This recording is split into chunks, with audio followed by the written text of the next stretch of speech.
Hello! Welcome to Squid Essays. Inking your academic pen. My name is Julie and I will be your instructor as we read through the social movement of the 21st century. The article source is embedded in the video description below. Feel free to read along. Please note that you can get a custom, plagiarism-free essay for as little as $10 a page at Squid Essays. The link is in the description. As we explored and examined some of the actions of social movements in San Francisco, some parts of the site of the city bring me to feel like observing some actual life-size works from the Adbusters magazine. This EL summer trip enabled me to see the actions and practices through which people make choices, shape action, and create social movement in San Francisco. Once we step into one of the street sides, we could find some social active messages or event announcements, such as AIDS Walk, Asian Heritage Street Celebration, Union Street Festival, Fiesta Filipina, and San Francisco Gay Pride Parade as well. This most diversity have gone through in the history throughout from increasing the wave of immigration from Asia and Latin America to America's counterculture of Beat Generation, hippies in Haight-Ashbury, and the gay rights movement, and experienced many various progressive social activism. At the same time, social movement in San Francisco reflect the general trend to the inclusiveness and acceptance of general world trends to integration of social movements. San Francisco has a long history of the development of social movements. In fact, the local population readily accepted the most progressive trends and social movements of different epochs. For instance, in 1950s, there was the civil rights movement that black people appealed to for liberation.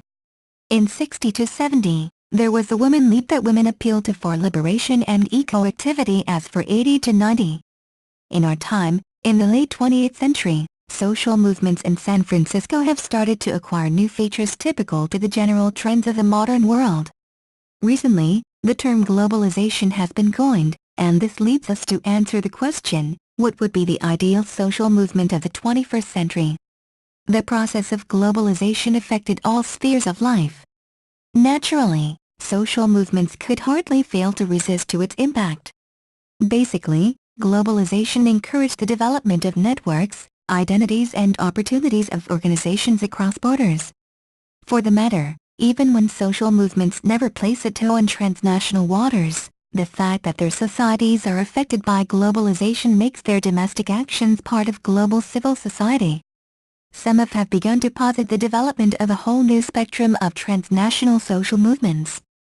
Others have focused on one particular movement like human rights, the environment, or the concerns of indigenous peoples. Still others focus on cultural forms, deducing from the collapse of extinct meta-narratives a groping across borders towards new cultural codes and connections. Nowadays, such networks continue to grow. It is quite possible to presuppose that in the future the social movement that is focused on the inclusion into the international network would have larger opportunities to gain the wide public recognition and it would be supported by larger masses of people. It seems to be obvious that, among the variety of movements existing at the moment, the social movement that has better perspectives in the future should be based on the ideology which is equally acceptable to representatives of different countries with their unique culture, traditions and standards. The recent trends to the internationalization of social movements have been already noticed by specialists and often such movements are often referred to as transnational social movements, Smith, Chatfield and Panuco 1997, and are reflected in transnational movement organizations, TSMOs. These TSMOs are defined as a subset of social movement organizations operating in more than 2 nations, 1997-43. In fact, in the situation when various communities throughout the world tends to integration, it seems to be quite natural that the ideal social movement of the 21st century will also tend to spread its ideas and network throughout different countries. Obviously, in the new, integrated world, the prospective social movement of the 21st century cannot be focused on the only one community but, instead, it needs to be attracting to people with different cultural and ideological background.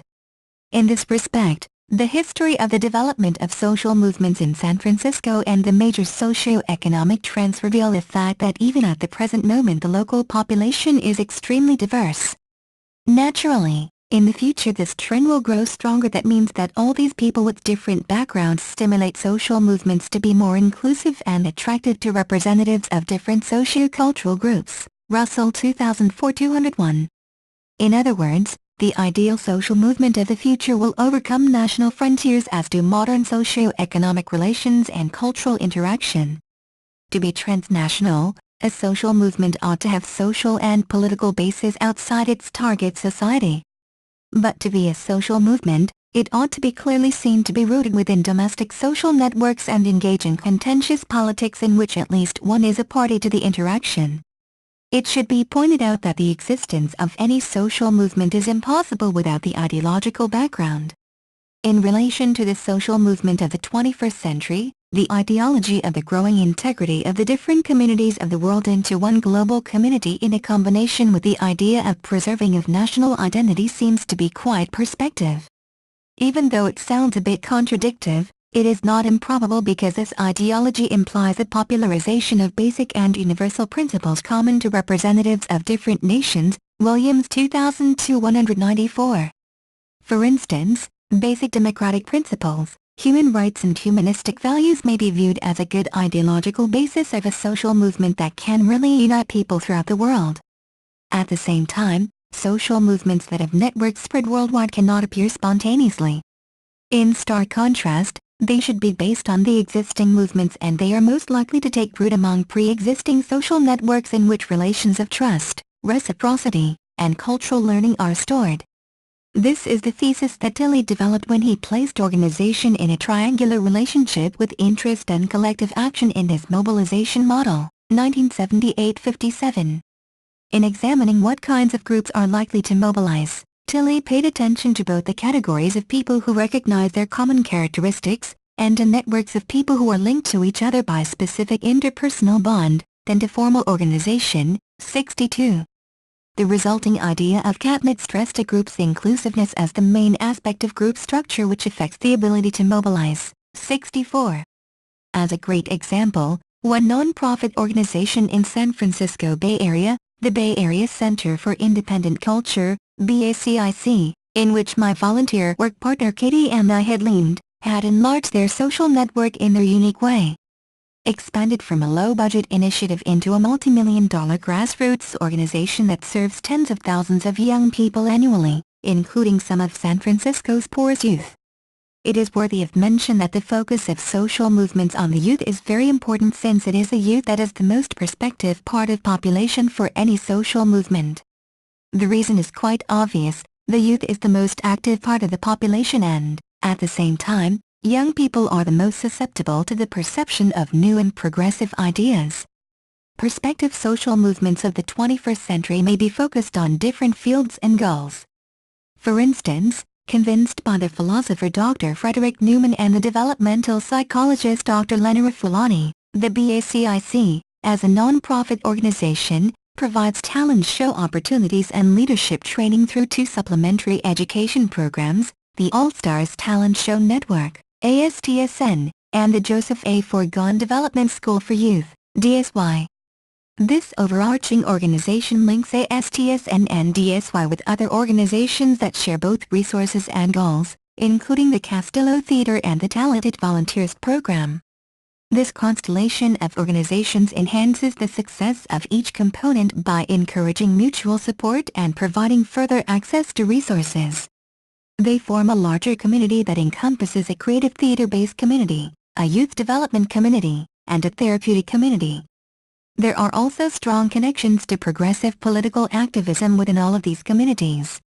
Thus the theatrical, youth development, and therapeutic communities are functionally related to each other, and all three are philosophically related to the progressive political community.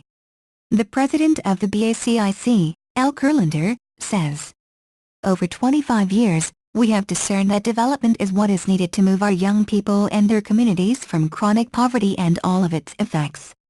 To create this development, we built a new kind of community in our city that includes tens of thousands of young people, donors, volunteers, parents, artists, performers and business professionals.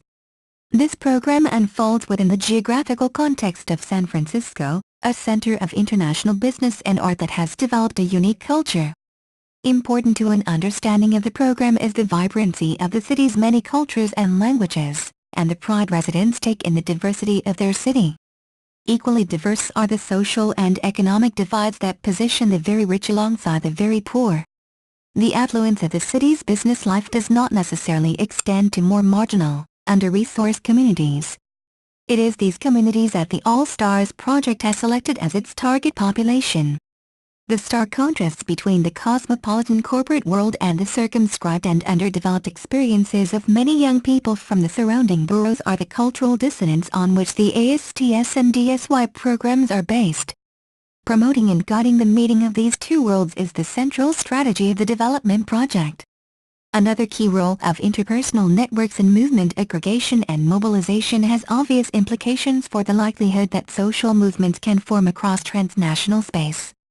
Even if objective conditions, economic interdependence, cultural integration or hegemony, or institutional diffusion, produce the preconditions for the appearance of similar movements in a variety of countries, the transaction costs of linking them into integrated networks would be difficult for any social movement to accomplish in the absence of activists whose ties cross national boundaries on a regular basis and exhibit the mutual trust and reciprocity of domestic social networks. Cheap international transportation, electronic communication and lobbying, and international subcontracting provide resources for various kinds of social networks to form across national boundaries. 1997 Bolivian Bolivianos. Kekin Sikink 1998. Wellman and Julia 1998. Moreover, sustained cooperation with actors from other countries against the actions of one or another state or international institution is the most pregnant possibility for unbundling territorial limits. When domestic activists interact routinely with others with similar claims, they can form transnational networks and identities and take advantage of international opportunities to advance these claims.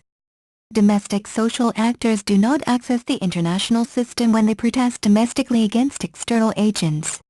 Nor do they do so when they temporarily borrow the resources of external actors on their native soil, though much good can come of this resource borrowing. More positive outcomes can result when domestic actors externalize their claims, seeking the intervention of transnational advocacy groups, third-party organizations, or international institutions. But this mechanism is partial, selective and vertical, and can create a split between domestic and transnational activists. Internationalization, in contrast, forges horizontal links among activists with similar claims and is most likely to produce transnational social movements. Basically, such the orientation on internationalization and closer integration implies that the ideal social movement of the 20th century would have tolerant approach to the most burning social and cultural issues. This means that it would be mainly focused on the development of basic principles common to representatives of different socio-cultural groups. In fact, this is the major condition of the further development of the social movement because, otherwise, it could not be adequately perceived in different communities that may represent even one and the same state, while in global terms the need to develop universal humanistic principles tolerant to different cultures is vitally important since it prevents the social movement from internal conflicts caused by cultural or ideological contradictions. In conclusion, international institutions can thus play a facilitating role in all processes but are particularly important as targets and fulcra for internationalization. This leads to the paradox that international institutions can be the arenas in which transnational contention forms. I do not maintain that states create international institutions in order to encourage contention. States are more likely to delegate than to fuse sovereignty, Moravcsik 1998. But because the norms and practices of international institutions mediate among the interests of competing states, they can provide political opportunities for weak domestic social actors, encouraging their connections with others like themselves and offering resources that can be used in intranational and transnational conflict. At the same time, the focus on the internationalization and inclusiveness are very perspective to social movements of the 21st century. References: Russell, G. Modern Philosophy and Society. New York, Random House, 2004. Williams, L.D. Social Movements, Past and Future. New York, New Publishers, 2002. Thank you for taking your time to listen to me. I hope you enjoyed learning about the social movement of the 21st century as much as I did. Kindly remember that you can get a custom, plagiarism-free essay at Squid Essays for as little as $10. The link is in the description. See you next time.